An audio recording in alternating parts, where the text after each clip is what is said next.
Killing star Darshan ಮತ್ತೊಂದು ಕಾನೂನು ಹೋರಾಟಕ್ಕೆ ಮುಂದಾಗಿದ್ದಾರೆ. ಯಾವ ರೀತಿಯ ಕಾನೂನು ಹೋರಾಟ ಅಂತ ನೀವೆಲ್ಲರೂ ಅಂದ್ಕೊಳ್ತಾ ಇದ್ರೆ, ಗನ್ ಅವರ ಲೈಸೆನ್ಸ್ಡ್ ಗನ್ ಅನ್ನ ಟೆಂಪರರಿಯಾಗಿ ಅಮಾನತಿನಲ್ಲಿ ಇಡಲಾಗಿತ್ತಲ್ಲ, ಪೊಲೀಸರು ವಶಪಡಿಸಿಕೊಂಡಿದ್ರಲ್ಲ, ಆ ವಿಚಾರವಾಗಿ ಹೈಕೋರ್ಟ್ ಮೊರೆ ಹೋಗಿದ್ದಾರೆ. ರೇಣುಕಾಸ್ವಾಮಿ ಹತ್ಯೆ ಆರೋಪಿ ದರ್ಶನ್ ಪೊಲೀಸರ ಕ್ರಮವನ್ನ ಪ್ರಶ್ನಿಸಿ ಹೈಕೋರ್ಟ್ಗೆ ಅರ್ಜಿಯನ್ನ ಸಲ್ಲಿಸಿದ್ದಾರೆ. ನೋಡಿ ಸರ್, ನಾನೊಬ್ಬ ಸೆಲೆಬ್ರಿಟಿ, ನನಗೆ ಗನ್ ಬೇಕೇ ಬೇಕು ಅಂತ ದರ್ಶನ್ ಹೇಳಿದ್ದಾರೆ.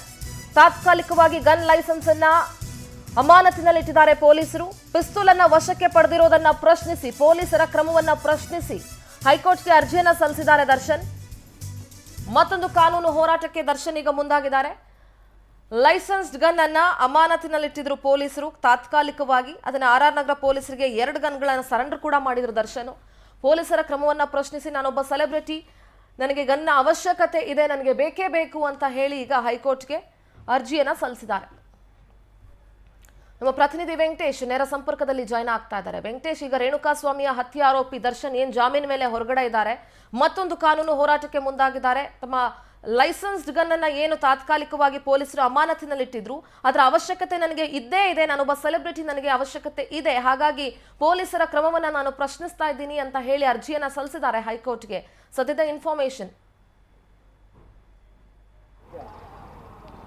ಸಿಂಧು, ಹೌದು, ಇದೊಂಥರ ಪ್ರತಿಷ್ಠೆ ಆಗಿರುವಂಥದ್ದು ಪೊಲೀಸರಿಗೂ ಮತ್ತು ನಟ ದರ್ಶನ್ ಅವರ ನಡುವಿನ ಈ ಒಂದು ಜಟಾಪಟಿ ಅಂತಲೇ ಹೇಳ್ಬೋದು. ಯಾಕಂದರೆ ಕೊಲೆ ಕೇಸ್ನಲ್ಲಿ ಸಂಬಂಧಪಟ್ಟಂತೆ ನಟ ದರ್ಶನ್ ಅವ್ರನ್ನ ಅರೆಸ್ಟ್ ಮಾಡಿದ ನಂತರ ಅಂದರೆ ಕನಿಷ್ಠ 1 ವರ್ಷ ಆದರೂ ಅವರು ಜೈಲಲ್ಲಿ ಇರ್ತಾರೆ ಅಂತ ಪೊಲೀಸ್ ಸಲ್ಲಿಸಿದಂಥ ಚಾರ್ಜ್ ಶೀಟ್ ಮತ್ತು ದಾಖಲೆಗಳೇನಿತ್ತು, ಎವಿಡೆನ್ಸ್ಗಳು ಎಲ್ಲವನ್ನು ಕೂಡ ಅಂದ್ಕೊಂಡಿದ್ರು. ಆದರೆ ಕಳೆದ 6 ತಿಂಗಳಲ್ಲೇ ಅವರಿಗೆ ಬೇಲ್ ಸಿಕ್ಕಿ ಹೊರಗಡೆ ಬಂದ ನಂತರ ಮತ್ತೆ ಅದನ್ನು ಪ್ರಶ್ನೆ ಮಾಡಿ ಪೊಲೀಸರು ಕೂಡ ಸುಪ್ರೀಂ ಕೋರ್ಟ್ಗೆ ಮನವಿಯನ್ನು ಸಲ್ಲಿಸಿದರು. ಅದಾದ ಬಳಿಕ ನಟ ದರ್ಶನ್ ಬಳಿ ಇದ್ದಂಥ 2 ಗನ್ಗಳೇನಿತ್ತು ಅದನ್ನು ಕೂಡ ವಾಪಸ್ ಪೊಲೀಸ್ ಇಲಾಖೆಗೆ ಪಡಿಬೇಕಂತ ಹೇಳಿ ಒಂದು ಪತ್ರವನ್ನು ಕೂಡ ಬರೆದಿತ್ತು. ಅದಕ್ಕೆ ಅನುಮತಿಯನ್ನು ಪಡೆದ ನಂತರ ಆ ಕೋರ್ಟ್ನಿಂದಾಗಿ ಕೂಡ ಅದನ್ನು ಪೊಲೀಸರಿಗೂ ಕೂಡ ಸರೆಂಡರ್ ಮಾಡಿದರು ನಟ ದರ್ಶನ್ ಅವರು.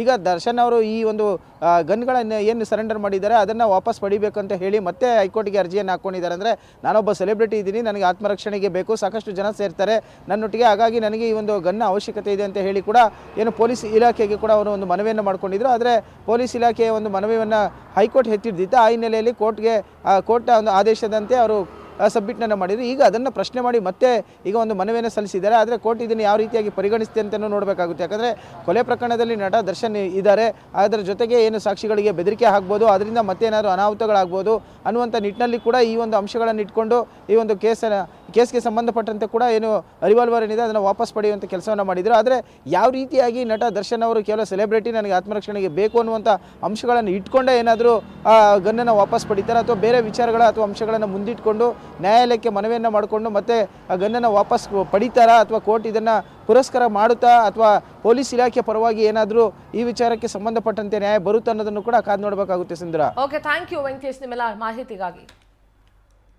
ಒಟ್ಟಾರೆಯಾಗಿ ಪೊಲೀಸರ ಕ್ರಮವನ್ನ ಪ್ರಶ್ನಿಸಿ ಹೈಕೋರ್ಟ್ಗೆ ದರ್ಶನ್ ಅರ್ಜಿಯನ್ನ ಸಲ್ಲಿಸಿದ್ದಾರೆ. ಹೈಕೋರ್ಟ್ ಪೊಲೀಸರ ಕ್ರಮ ಏನಿತ್ತು ಅದನ್ನ ಸರಿ ಅಂತ ಹೇಳುತ್ತೋ ಇಲ್ಲ ಗನ್ನನ್ನ ರಿಟರ್ನ್ ಮಾಡಬೇಕು ಅಂತ ಹೇಳುತ್ತೋ ಅನ್ನೋದನ್ನ ಕಾದ್ ನೋಡ್ಬೇಕಾಗತ್ತೆ.